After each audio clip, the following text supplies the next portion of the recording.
क्या आपने कभी सोचा है कि टूथपेस्ट की बॉटल को जब आप उल्टा करते हैं तो उसमें से टूथपेस्ट सीधे नीचे क्यों नहीं गिर जाता?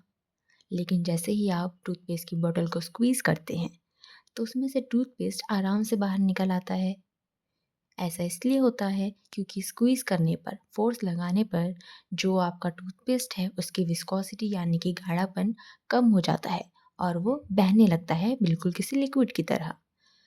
ऐसे ही अगर आप नल में से पानी बहता हुआ छोड़ दें तो उसी विस्कोसिटी में बहता रहता है। तो रियोलॉजी आज का हमारा लेक्चर है। आज की रियोलॉजी में हम पढ़ेंगे कि लिक्विड के फ्लो में क्या चेंज आता है जब हम कोई भी स्ट्रेस लगाते हैं। ठीक है, तो स्टार्ट करते हैं। रियोलॉजी दो वर्ड से मिलके बना है, रियो और लॉजी, जहाँ पर रियो का मतलब होता है फ्लो करना और लॉजी का मतलब होता है साइंस। तो रियोलॉजी साइंस की एक ऐसी ब्रांच है जिसमें हम स्टडी करते हैं कि कोई भी लिक्विड कैसे फ्लो करेगा या फिर उसके फ्लो में क्या चेंज आएगा जब आप कोई भी स्ट्रेस उस लिक्विड पर अप्लाई करेंगे। रियोलॉजी का यूज़ फार्मेसी में कहाँ पर है? इसका यूज़ मेनली होता है हमारे डोसेज फॉर्म डिसाइड करने में। जैसे आपने देखा होगा कि जेल्स, क्रीम्स, इमल्शंस, सस्पेंशंस, ये सब अलग अलग तरीके की पैकेजिंग में स्टोर होते हैं। और ये कैसे होते हैं? स्टार्टिंग में गाढ़े। मान लीजिए आपके पास क्रीम है। क्रीम आपने देखी है कैसे बड़े मुंह के डब्बे में आती है। इस क्रीम को जब आप अपने हाथ में लगाते हैं तो वो पहले ऐसे की ऐसी बैठी रहती है, लेकिन जैसे ही आप क्रीम को अपने हाथों में स्प्रेड करते हैं तो वो आराम से फैल जाती है। मतलब आपने क्या किया, उसको पहले फ़ोर्स लगाया, फ़ोर्स लगाने की वजह से उसकी जो विस्कोसिटी पहले गाढ़ी थी, अब वो कम हो गई और अब वो आराम से फैल गई है। ठीक है? तो जिस फ़ोर्स की वजह से विस्कोसिटी में चेंज आ रहा है, ऐसे सब्सटेंसेस को हम कहते हैं फार्मेसी में नॉन न्यूटोनियन फ्लो। और mostly pharmaceutical systems non Newtonian flow को ही फॉलो करते हैं, ना कि न्यूटोनियन। पानी और ऑयल ऐसे सब्सटेंसेस जिनकी विस्कोसिटी में कोई चेंज नहीं आता। जैसे आप मान लीजिए पानी है, पानी की बोतल को आप उल्टा करो वो अपने आप बहने लगेगा। अगर आप पानी में ज़ोर से प्रेशर लगाओ, हाथ मारो, वो पानी वैसा का वैसा ही बहता रहेगा। पानी के बहाव में कोई भी बदलाव नहीं आता। लेकिन आपने जैसे दलदल देखा होगा या फिर जैसे आप इस वीडियो में देख सकते हैं। इस वीडियो में क्या हो रहा है कि एक आदमी किसी दलदल जैसी जगह पर पैर मार रहा है। जब वो हल्का-हल्का पैर मारता है तो ये बिल्कुल किसी लिक्विड की तरह है। लेकिन जैसे ही अगर इसमें ज़ोर से पैर मारेगा, जो कि अक्सर दलदल में होता है, तो ये दलदल कठोर हो जाएगा। या फिर आपने कभी देखा होगा कि स्टार्च और पानी, जब आप इन दोनों को मिक्स करते हैं, तो ये बिल्कुल लिक्विड की तरह बह जाता है। लेकिन जैसे ही आप इसमें एक कटोरे में भर के इसमें एक घुसा मारोगे, तो ये स्टार्च और पानी का मिक्सचर बिल्कुल पत्थर की तरह हार्ड हो जाता है। ये ऐसे लिक्विड्स भी होते हैं जिनका फ्लो बिल्कुल गाढ़ा हो जाता है। ठीक है, तो अब हम इनके बारे में बिल्कुल डिटेल में पढ़ेंगे कि रियोलॉजी का फार्मेसी में क्या-क्या यूज़ होता है और इसके फ्लो के पीछे क्या साइंस है। पहले हमें कुछ टर्म्स जानने होंगे जो हमारे इस पूरे चैप्टर में आएँगे। पहला टर्म है शियर स्ट्रेस। शियर स्ट्रेस क्या होता है? जैसे कि आप इस मान लीजिए ये जो जेली का ब्लॉक है, अगर आप इसमें एक टेंजेंशियल फ़ोर्स लगा रहे हैं। टेंजेंशियल फ़ोर्स मतलब कि किसी की भी सॉलिड की या फिर किसी भी चीज़ पर एक ऐसे तिरछा फ़ोर्स, ठीक है? अगर आप इस जेली पर या इस सब्सटेंस पर कोई तिरछा या फिर टेंजेंशियल फ़ोर्स लगाएँगे इस पर्टिकुलर एरिया पर, तो इसको हम कहेंगे शियर स्ट्रेस। मतलब इस छोटे से एरिया पर टेंजेंशियल फ़ोर्स लगाने पर जो भी इसमें चेंज आएगा या फिर इसके फ्लो में चेंज आएगा उसको हम कहेंगे शियर स्ट्रेस। इसकी यूनिट होती है पास्कल और फॉर्मूला होता है फोर्स पर यूनिट एरिया। वहीं पर शेयर रेट का भी हमें पढ़ना है। शेयर रेट क्या होता है? रेट हम वर्ड का भी यूज़ करते हैं जब भी हम किसी भी चीज़ के फ्लो को या फिर किसी भी चीज़ में बदलाव को किसी टाइम से कंपेयर करते हैं। मतलब कि जैसे आपने स्पीड की भी यूनिट देखी होगी, कैसे मेज़र करते हैं उसको? इतना डिस्टेंस हमने 1 मिनट में कवर किया। या फिर मान लीजिए कि ये वाला जो जेली में आपने अगर शेयर स्ट्रेस लगाया, तो ये अभी ऐसे है कि यहाँ से निकल के इतना टेढ़ा हो जाएगा। तो यहाँ से इनिशियल पॉइंट से इस पॉइंट तक आने में इसने कितनी देर लगाई, ये होगी इसकी शियर रेट। ये नीचे वाली लेयर अलग लेयर है, ये ऊपर वाली लेयर अलग लेयर है। तो इन दोनों लिक्विड के बीच में जो डिस्टेंस है इसको हम कहते हैं डी आर। ये हम आगे और अच्छे से पढ़ेंगे। इसकी यूनिट होती है सेकंड इनवर्स और फॉर्मूला होता है dy/dr। ये है वेलोसिटी जो यहाँ से यहाँ जाने में चेंज आया, और dr है ये नीचे वाली लेयर और ऊपर वाले लेयर के बीच के डिस्टेंस, जो कि लिक्विड के केस में बहुत ज़्यादा छोटी होती है। नेक्स्ट वर्ड है हमारा टेंसाइल स्ट्रेस। टेंसाइल मतलब होता है किसी भी चीज़ की लंबाई में घटना या बढ़ना, लेंथ में चेंज आना, और ये जनरली परपेंडिकुलर लगता है। जैसे कि ये सरफेस है, इसके सरफेस में जब आप परपेंडिकुलर यानी कि 90 डिग्री एंगल पर जब फोर्स लगाएंगे तो उसमें क्या चेंज आएगा, उसको हम बोलते हैं टेंसाइल स्ट्रेस। अब हम पढ़ेंगे नेक्स्ट टॉपिक आपके सिलेबस में है न्यूटोनियंस लॉ ऑफ फ्लो। तो न्यूटन्स लॉ ऑफ फ्लो होता क्या है? ऐसे फ्लूइड जो न्यूटन्स लॉ को फॉलो करेंगे वो न्यूटोनियन फ्लो होंगे, और जो इस लॉ को फॉलो नहीं करेंगे वो नॉन न्यूटोनियन फ्लो होंगे।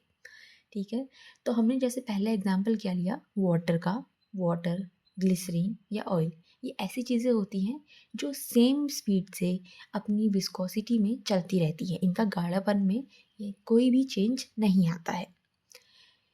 ठीक है, तो न्यूटन हमारा कहता है कि किसी भी लिक्विड की जितनी ज़्यादा गाढ़ापन होगा, विस्कोसिटी किसी भी लिक्विड की जितनी ज़्यादा गाढ़ी होगी, उतना ज़्यादा हमें उसको फ्लो करने में, चेंज करने में फोर्स लगाना पड़ेगा।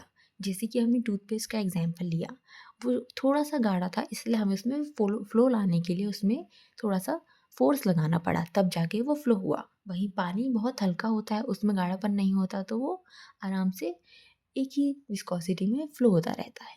तो न्यूटन्स फ्लो फॉलो करने वाले ऐसे लिक्विड होते हैं जिनकी विस्कोसिटी में कोई चेंज नहीं आता कोई भी फोर्स लगाने पर। लेकिन नॉन न्यूटोनियन सिस्टम्स में हम अगर स्ट्रेस लगाते हैं तो उसकी विस्कोसिटी चेंज हो जाती है, जो कि घट भी सकती है और बढ़ भी सकती है। तो न्यूटन्स लॉ ऑफ फ्लो कुछ चीज़ें एज्यूम करता है। पहला, जो भी लिक्विड है वो होमोजीनियस होना चाहिए, जैसे कि वाटर है होमोजीनियस होता है, और साथ में इसका फ्लो होना चाहिए लैमिनार। लैमिनार मतलब अगर जैसे पानी बह रहा है इस वीडियो में, तो इसका फ्लो कैसा है, लैमिनार फ्लो है, ये आराम से एक ही स्पीड से बह रहा है। वहीं अगर पानी बहुत तेज़ स्पीड से आता है, वो आगे पीछे बाउंस करता है, धुंधला होता है, वो होता है टर्बुलेंट फ्लो। तो न्यूटन्स लॉ कहता है कि किसी भी लिक्विड का फ्लो, अगर हम कह रहे हैं कि न्यूटन्स लॉ फॉलो कर रहा है, तो इस लिक्विड का फ्लो होना चाहिए लैमिनार। और हम मानते हैं कि जो दो लिक्विड की जो सरफेस है दोनों एक दूसरे के पैरेलल प्लेन्स होती है, ये होती है लोअर सरफेस, ये होगी अपर सरफेस, दोनों एक दूसरे के पैरेलल होंगे। तीसरा अजम्पशन होता है न्यूटन्स लॉ का, टेम्परेचर और प्रेशर दोनों ही कांस्टेंट होंगे, क्योंकि हमें पता है टेम्परेचर और प्रेशर दोनों ही किसी भी चीज़ की विस्कोसिटी को या फिर फ्लो को इफेक्ट करते हैं। अब हम जानते हैं इसकी एक इक्वेशन कैसे आएगी, हम कैसे डिराइव कर सकते हैं। तो मानिए हमने जैसे पहले वाला जेली का एग्जाम्पल लिया था, कुछ उसको इमेजिन करना फिर से। Consider a liquid placed between two parallel plates. मान लीजिए कि ये लिक्विड है जो दो पैरेलल प्लेट के बीच में रखा हुआ है, यही लिक्विड है। ठीक है, यहाँ पे लिक्विड रखा हुआ है, नीचे वाले सरफेस को हम कहेंगे लोअर प्लेट जो फिक्स है। इसमें अगर हम यहाँ से फोर्स लगाएंगे तो सबसे पहले चेंज किस में आएगा, जो ऊपर वाली लेयर है, नीचे वाली लेयर अभी फिक्स रहेगी। तो लोअर प्लेट को हम कहते हैं फिक्स्ड लेयर और अपर प्लेट को हम कहते हैं मूवेबल लेयर। ठीक है, तो जब हम फोर्स लगाएंगे यानी कि शीयर स्ट्रेस जब हम अप्लाई करेंगे तो इसकी विस्कोसिटी में चेंज आएगा अपर लेयर में। नेक्स्ट हम पढ़ेंगे डिस्टेंस बिटवीन प्लेट्स। इन दो अपर और लोअर प्लेट के बीच में जो डिस्टेंस है इसे हम कहेंगे आर, यानी कि अगर इस डिस्टेंस में कोई चेंज आएगा तो इसको हम रिप्रेजेंट करेंगे डी आर से। एरिया ऑफ प्लेट्स, अब इन्होंने जितना एरिया लिया है ये होगा एरिया, स्पेसिफिकली मान लीजिए यहाँ पे हम लिख लेते हैं एरिया। अब फोर्स अप्लाई, कितना हम फोर्स अप्लाई कर रहे हैं इस एरिया में, वो होगा हमारा F. When the upper plate moves, ये हमने फिर से मान लीजिए वही है, जब अपर प्लेट मूव करेगी तो दोनों की, ये लोअर लेयर है, तो अपर और लोअर लेयर एक दूसरे के ऊपर स्लाइड करेंगे, ये लेयर ऐसे टेढ़ी हो जाएगी। ठीक है, तो ये जो चेंज आया इसको हम बोलेंगे डीवी, और डिस्टेंस को हम बोलते हैं डी आर। तो ये डीवी अपॉन डी आर आपका क्या रिप्रेजेंट कर रहा है, हमने फॉर्मूला पहले भी देखा था, ये बता रहा है शेयर रेट। तो इस यहाँ पे सर्टेन अमाउंट ऑफ शेयर लगाने की वजह से जो चेंज आया उसको हम कहते हैं शेयर रेट या फिर रेट ऑफ शेयर। तो dv रिप्रेजेंट कर रहा है change in velocity, dr represent कर रहा है distance between the two layers. अब एक्सपेरिमेंटली या फिर न्यूटन्स लॉ हमने पहले भी देखा, न्यूटन्स लॉ कह रहा था कि जितना ज़्यादा आप स्ट्रेस लगाओगे इसमें फ़्लो लाने में, चेंज लाने के लिए, वो डायरेक्टली प्रोपोर्शनल होगा शीयर रेट के, उतनी ही तेज़ी से डिफ़ॉर्मेशन होगा। जितना आप फ़ोर्स लगाओगे उतना डिफ़ॉर्मेशन होगा। मतलब अगर आपने कम फ़ोर्स लगाया होता, कम शीयर स्ट्रेस लगाया होता, तो ये सिर्फ इतना ही चेंज आता। अगर आपने ज़्यादा स्ट्रेस लगाया तो ये इतना टेढ़ा हुआ है। अगर आप और ज़्यादा स्ट्रेस लगाओगे तो ये और ज़्यादा डिफ़ॉर्म हो जाएगा। डिफ़ॉर्मेशन मतलब उतना ज़्यादा इसमें फ़्लो आएगा या फिर चेंज आएगा। तो आप इसको और कैसे लिख सकते हो? शीयर स्ट्रेस का सिंबल है tau, which is directly proportional to shear rate, जिसको जो हमने अभी देखा dv अपॉन dr। अगर हम इस प्रोपोर्शनैलिटी कांस्टेंट को हटाना चाहें तो हमें एक कांस्टेंट इंट्रोड्यूस करना पड़ेगा जो कि है ईटा। इक्वल टू हटाएंगे तो tau is equal to eta dv upon dr। इस dv अपॉन dr को हम रिप्रेजेंट कर सकते हैं इस सिंबल से, जो कि सिंबल है शीयर रेट का। तो हम इसको और कैसे लिख सकते हैं? shear stress is equal to viscosity coefficient of the liquid into shear rate। तो ये है आपका न्यूटन्स फ्लो का इक्वेशन। अब इसी फ्लो को अगर हम ग्राफिकली रिप्रेजेंट करें न्यूटोनियन फ्लो के लिए, तो आप क्या कह सकते हैं? अगर आपने एक्स एक्सिस पर रेट ऑफ शेयर लिया, वाई एक्सिस पर शेयरिंग रेट लिया, तो क्या होगा? आपको ग्राफ मिलेगा बिल्कुल लीनियर। ऐसा लीनियर क्यों मिला है? क्योंकि न्यूटन्स फ्लो का कहना है कि जितना आप शेयर स्ट्रेस लगाएंगे उतना ज़्यादा रेट ऑफ शेयर होगा। मतलब जितना स्ट्रेस लगाओगे उतनी ही तेज़ी से लिक्विड में चेंज आएगा। ठीक है, तो विस्कोसिटी में कोई चेंज नहीं आता, डायरेक्टली प्रोपोर्शनल है, इसीलिए ये ग्राफ कैसा है? बिल्कुल स्ट्रेट आया है। इसको हम फ्लूइडिटी भी कह सकते हैं। फ्लूइडिटी क्यों कह सकते हैं? क्योंकि विस्कोसिटी मतलब गाढ़ापन। गाढ़ापन क्या होगा? अपने फ्लो में चेंज को रेजिस्ट करेगा। तो यहाँ पर तो बिल्कुल उल्टा हो रहा है। ये फ्लूइडिटी विस्कोसिटी का उल्टा होता है। ठीक है, तो विस्कोसिटी मतलब गाढ़ापन, फ्लूइडिटी मतलब इजीली फ्लो कर जाना। तो ये आ रही है बिल्कुल स्ट्रेट लाइन, ओरिजिन से पास होने वाली। इसका मतलब है कि आप कम फोर्स में ज़्यादा फ्लो करवा पा रहे हैं। अब नेक्स्ट हमें कुछ टर्म्स पढ़ने हैं, जैसे कि काइनेमेटिक विस्कोसिटी। काइनेमेटिक विस्कोसिटी क्या होती है? इसको आप दो तरीके से पढ़ सकते हैं। पहली एक हमारी होती है एब्सोल्यूट विस्कोसिटी या फिर डायनामिक विस्कोसिटी। डायनामिक विस्कोसिटी हमें बताती है कि किसी भी फ्लूइड में अगर आप स्ट्रेस लगाओगे तो कितना रेजिस्टेंस आपको ऑफर करेगी, मतलब अपने आप को फ्लो होने से वो कितना रोकेगी। मतलब मानो कि अगर आप किसी भी चीज़ को पुश कर रहे हैं तो वो खुद को पुश होने से कितना रोक रहा है, इसको हम कहते हैं डायनेमिक विस्कोसिटी। इसकी यूनिट होती है पास्कल पर सेकेंड, सीजीएस यूनिट होती है पॉइस। दूसरा टर्म है हमारा जो हमें पढ़ना है काइनेमेटिक विस्कोसिटी। ये भी सिलेबस में मेंशन्ड है। काइनेमेटिक विस्कोसिटी क्या होता है? It is the ratio of dynamic viscosity to fluid density. तो डायनेमिक विस्कोसिटी का सिंबल क्या है? म्यू, ये रहा। ठीक है, काइनेमेटिक विस्कोसिटी का सिंबल है V। तो V is equal to dynamic viscosity upon fluid density. मतलब जो भी लिक्विड है आपका, जिसकी आप डेंसिटी पढ़ रहे हो, उसका उस लिक्विड की डेंसिटी।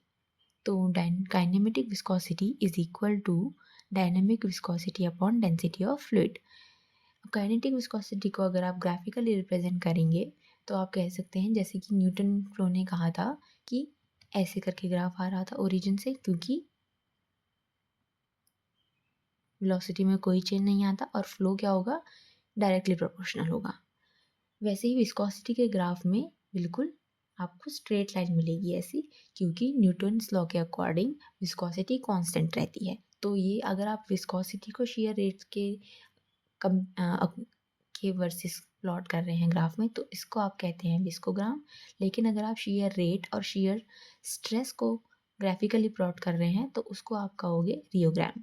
रियोग्राम आपको बताएगा कि किसी भी लिक्विड के फ्लो में कैसा चेंज आ रहा है, फ्लो कैसा है, और विस्कोग्राम बताएगा कि किसी भी लिक्विड की विस्कोसिटी में क्या चेंज आ रहा है, कम हो रही है या ज़्यादा हो रही है। ठीक है, तो विस्कोग्राम कैसा दिखा रहा है न्यूटन्स फ्लो में? बिल्कुल स्ट्रेट लाइन। और रियोग्राम दिखाएगा बिल्कुल ओरिजिन से लाइन। ठीक है, यहाँ पे शियर रेट है, यहाँ पे शियर स्ट्रेस है रियोग्राम के केस में। तो काइनेमेटिक विस्कोसिटी बताती है हमें कि कितना फ्लो रेजिस्ट कर रहा है बिकॉज ऑफ इंटरनल फ्रिक्शन और इनर्शिया ऑफ फ्लूइड। नेक्स्ट है effect of temperature on viscosity. अब हमें पता है कि टेम्परेचर अगर हम किसी भी चीज़ का बढ़ाते हैं, मान लीजिए अगर जैसे शहद है, अगर आप उसको हीट करेंगे तो शहद का गाढ़ापन कैसा हो जाएगा, कम हो जाएगा, वो पतला हो जाएगा और आपको बिल्कुल थोड़ा थोड़ा ज़्यादा इजीली फ्लो मिलेगा। या फिर आप देखिए जैसे कि अगर आपकी दाल होती है जब बहुत गर्म होती है तो बिल्कुल थोड़ा पानी पानी जैसी होगी। वहीं अगर आप उस दाल को ठंडा करने रख दो तो दाल कैसी हो जाती है, गाढ़ी हो जाती है। आप उसको फिर से हीट करो दाल को अपनी, तो वो फिर से थोड़ी सी लिक्विडी हो जाएगी। तो टेम्परेचर का इफेक्ट विस्कोसिटी पे क्या होता है या गाढ़ेपन पे क्या होता है। लिक्विड में अगर आप हीट दोगे तो उसकी विस्कोसिटी यानी कि गाढ़ापन कम हो जाता है।